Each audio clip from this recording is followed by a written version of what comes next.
Something has to give as a crazy trade proposal addresses exactly what the Canucks have been needing all summer, but the cost to get it done isn't exactly what fans want to hear. And a recent Canucks draft pick fights the preseason jitters as the OHL season gets underway. We're going to break down all that in this episode of Canucks Digest, but first, if you're enjoying this Canucks content, you're part of the 57% of viewers who aren't yet subscribed yet, you want to stay up to date on all things Canucks, make sure to hit that subscribe button and the bell icon so you don't miss any of the updates as they drop.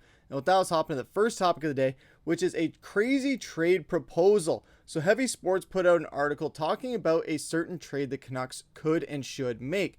And they said after losing Pius Suter to the St. Louis Blues in free agency, they need another skilled center. That's been no secret, we all know. With it being this late into the summer, there are not too many potential unrestricted free agent targets left. However, the New York Islanders have an interesting trade candidate in Jean-Gabriel Pageau.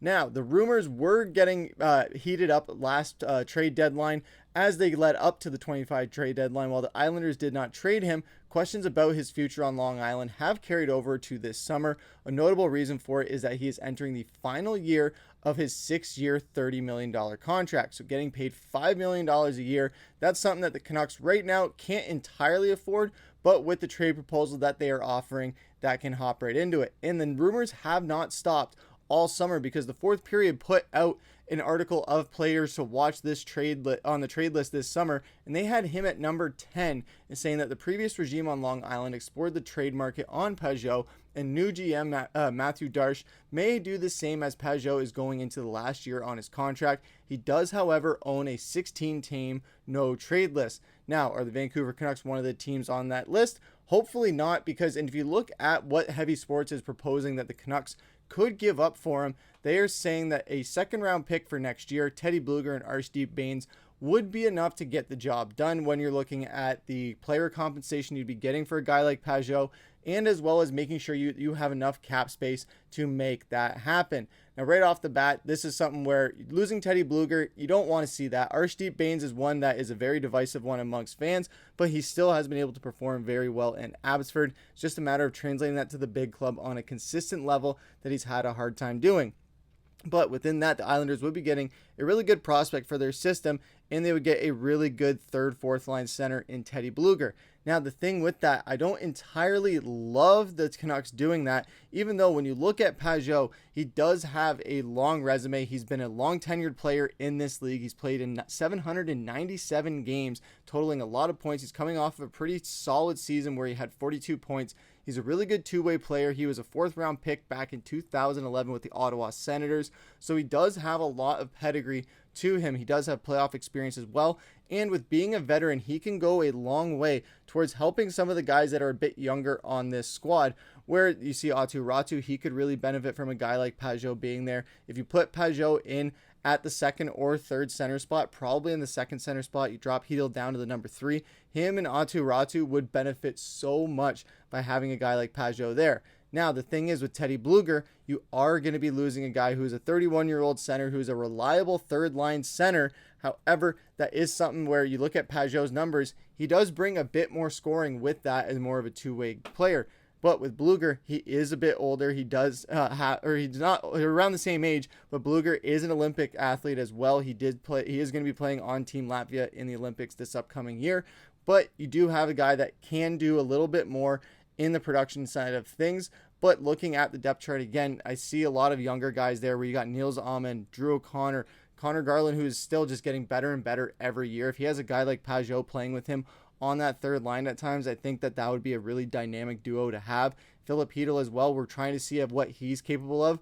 And the other thing too with Teddy Blueger that's very interesting is that he's going on the final year of his 2-year contract, $1.8 million. To clear up in cap space. That is pretty much what the Canucks need to do. If you clear up him and Arshdeep Bains and a little bit of draft capital to really kind of sweeten the deal, you get Pageau coming in there, and the Canucks don't have to worry about breaking the bank as much. So there is a little bit of opportunity here for the Canucks. I do really like the idea of bringing a guy like Pageau in, just because we need another center, and it isn't going to stop there. If the Canucks trade Blueger away and they get Pageau, I would be looking at them to get another one or keeping Filip Hronek on that trade block, because when you look at the cap hit that Hedel is bringing, where he's not going in the final year of a contract, so a team will get one more year out of him before they have to re-sign him, and you can clear up $4.4 million, where you can use that to go and get a guy that's even more established than Filip Hronek is if you don't entirely trust him as a 2 or 3 center. I really like the idea of going with that, as well as Aatu Räty continuing to get better and better every season. But what do you guys think about this down in the comments below? Would you want to have Pageau just in general? And B, are you willing to give up Teddy Blueger, Arshdeep Bains, and a second round draft pick next year for that to happen? Let us know down in the comments below. But that's going to take us into our second topic of the day, which is the preseason jitters. So Alexei Medvedev of the London Knights stopped 28 of 33 shots faced in a 6-5 preseason victory. The Knights trailed the entire game until the final 34 seconds, where they found the game-winning goal. It was a typical opening preseason start, a few great saves, a few goals he'd like to get back, and a win. Right off the bat, everyone's going to say, this is just preseason. There's nothing to worry about, all this. But if this is something where, hey, if it's something he has to shake throughout the entire season, or it's just something, hey, he just hasn't played hockey in a year, it's just preseason, doesn't matter. That is one way to look at it. The other way to look at it is maybe he's going to be going into a spot where he has a lot of shoes to fill from last season. They won a Memorial Cup. He was a second-round pick with the Canucks. There's all this buzz around the Artur Shilov's replacement and things like that, as far as him being the answer to that in years from now, especially if they have to move on from Demko at the end of his extension, or he retires, or the health problems continue. They want to make sure that this is a guy they can call up at any time when he's ready and hits that mark where he is ready. Now, the matter is, if he doesn't have a really good season this year, he might be delaying that a little bit further, and the Canucks are going to have to kick that can down the road just a little bit. But it is also just preseason. Again, he still made a lot of saves. He stopped 28 of 33, which is a lot of shots to stop. And as well as with this team having been trailing the entire game, for him really to not to get into a hole, that it does play a really good mental game for him, where it shows that he has the mental toughness, where if they're down by a lot of goals, it's not going to matter, where he can just still lock in, keep them in the game, and make sure that the offense does their job to really kind of fuel that comeback, and he just does his job between the pipes and keeps it within a manageable score. That's what you want out of a goaltender, in an almost like game manager type of way, if they aren't one of those X-factor difference maker goalies like a Connor Hellebuyck or a Thatcher Demko or a Sergei Bobrovsky or things like that. So within this with Medvedev, yes, it's just the first preseason game. It's nothing too crazy to worry about. He still had a pretty solid game, all things considered, with the amount of shots he was taking and all that stuff.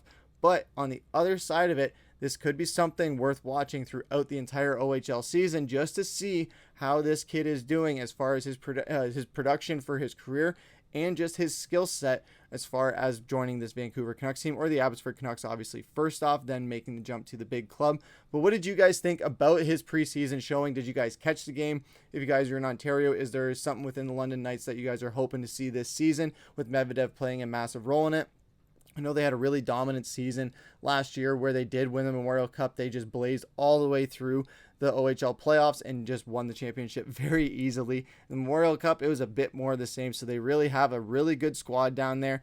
Now it's just a matter of Medvedev repeating it a second year so that he can just jump up to Abbotsford right away after that, and then who knows, maybe he's on the big club in a matter of 2 to 3 years.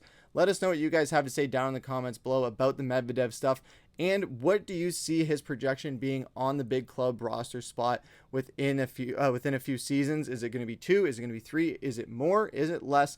Let us know what you guys have to say down in the comments below. But that's going to do it for this episode of Canucks Digest. Make sure to leave a like, comment, subscribe, hit that bell icon so you don't miss any of the episodes when they drop. But for now, I've been your host, Griffin. Take care.